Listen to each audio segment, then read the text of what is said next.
Vous pensez qu'il serait peu prudent de révéler quoi que ce soit sur l'intrigue de Star Wars sous peine d'énerver Chewbacca? Ça tombe bien, nous aussi.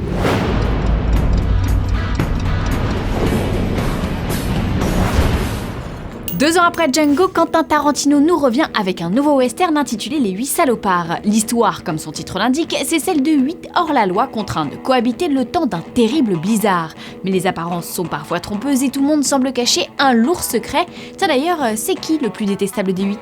I'm sure a lot of people would say me, just because, I tend to provoke a lot of the action that happens in the film. But in the end, I would have to think the most hateful of all and deceitful would be Daisy.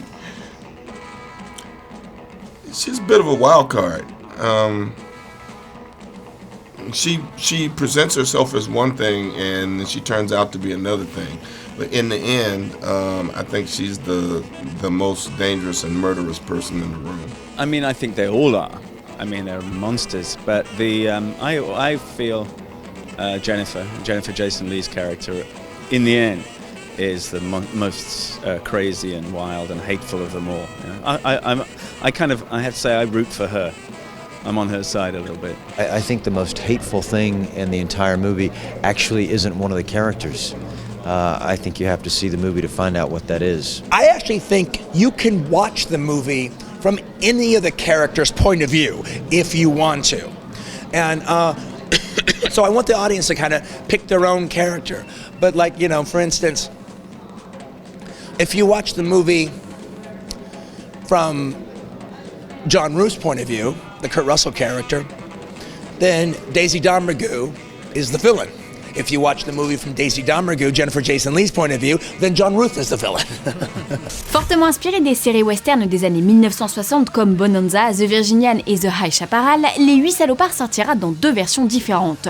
Une version longue pour le Gaumont-Marignan projetant du 70 mm et une version courte notamment destinée au multiplex raccourcie de 6 minutes. Alors pourquoi avoir choisi de faire deux montages? Eh bien au micro d'Allociné, Quentin Tarantino s'explique. The big difference between shooting in Ultra Panavision 70 and shooting in just normal 35mm scope is normal scope is 235.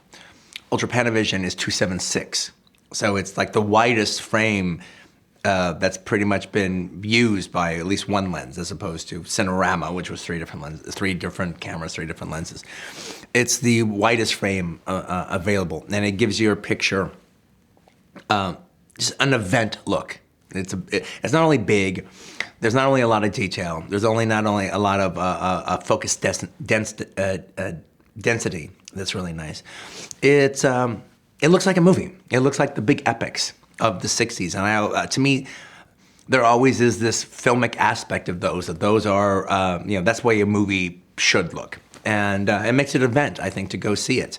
The big difference between the 70mm version and the roadshow version, and then the version that plays normally throughout France, is the regular version. There's no overture, there's no intermission, and it's about 5-6 minutes shorter. And it looks just as gorgeous. It looks terrific, and it's a very, very good movie, but it's a little less precious about itself. It is what it is, and it's a little less precious. It's a movie, you want to go see it, you see it on a date, you go see it with your friends. If you go see the roadshow version in 70, there's an overture, there's an intermission, it's a little longer. And it's on film, it's on 70mm film, and it's an event. It's supposed to be a big deal.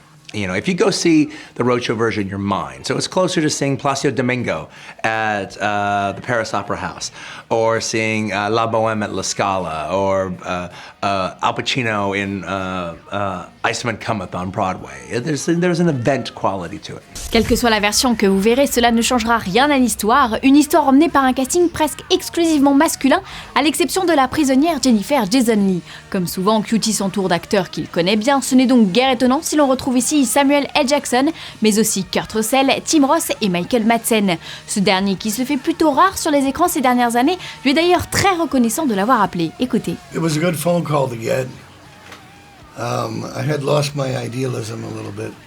I had gotten a bit lazy, and I had forgotten about movies, and he brought me back to where I should be in thinking of film and of acting.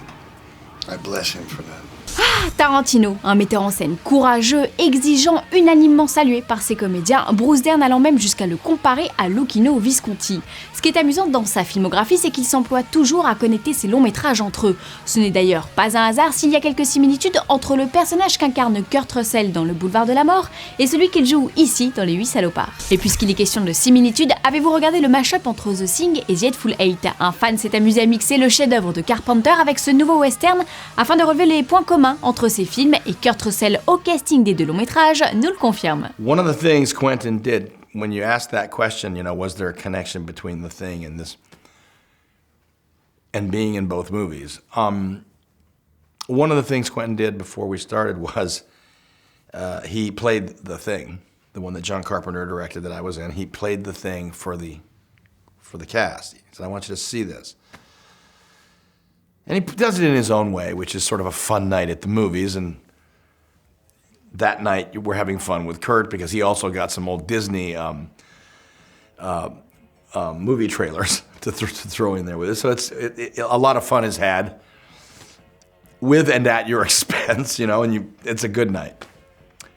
And so that's all it appears to be.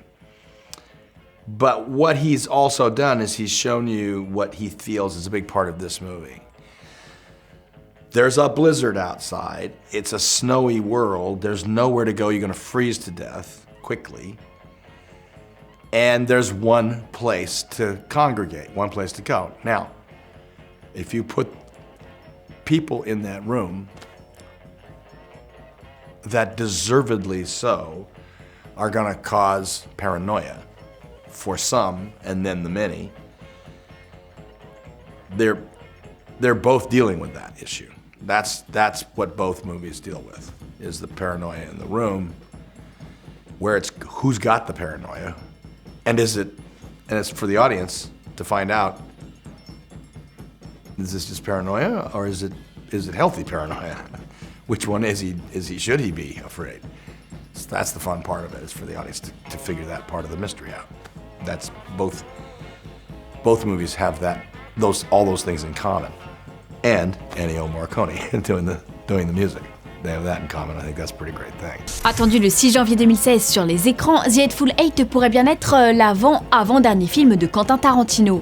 Lors d'une table ronde de réalisateurs organisée par le Hollywood Reporter, QT a déclaré qu'il aimerait bien se consacrer à d'autres activités comme écrire des romans, voire même des pièces de théâtre qu'il pourrait mettre en scène. Mais avant la reconversion, il envisage encore 2 longs métrages, ce qui ramènerait à 10 le nombre de films dans sa filmographie. Alors il n'est ni le premier ni le dernier à parler d'une pré-retraite à Hollywood. On espère juste qu'avant cela, ils parviennent à nous caser un Kill Bill 3.